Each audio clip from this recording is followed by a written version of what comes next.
as leaders, it's very difficult for us to say, I'm failing or I'm demotivated. That's right. Especially when your job is to motivate other people. Correct. So what can a boss do when he notices, let's say a super boss when he notices another person, another colleague who is also a leader in the organization is not doing very well? Right. So that's one question, but that's question you've also addressed in the book. I want to ask you another question, which is, if I notice that my boss is going through leader's block, then what can I do to help him or her?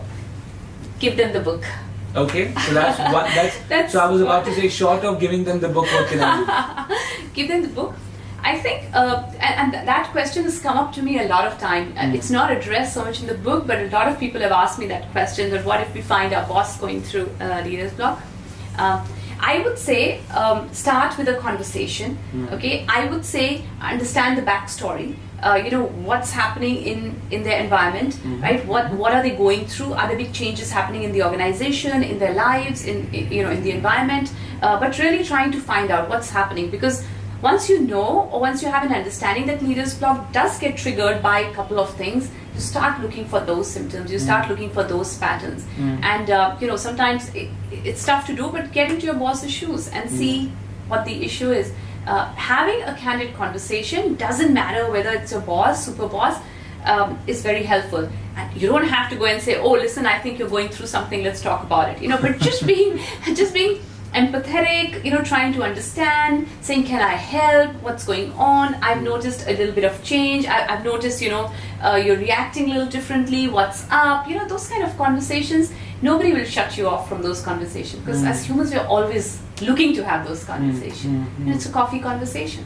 And wouldn't you say a leader might get offended if leaders pose the question that so as you mentioned, are you reacted too sharply to something, or you felt, it seems that you feel demotivated, what's going on?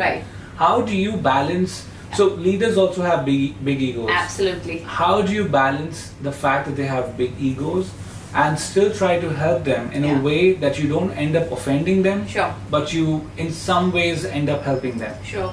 And that's a great question. The idea is not to offend them, as you rightly said.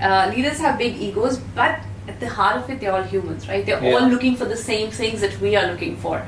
And also think of it, 2 years down the line, you will be in their position, right? Or 3 years down the line, whatever the years are. But that's the key, right? How would you react to a situation like this? And therefore, empathy is so important. So you may not say, hey boss, I've noticed that you're demotivated, but you can say, listen, I have noticed, something is bothering you, or I've just realized you're not looking too good, or you've not been going for your job, or whatever the thing is, right?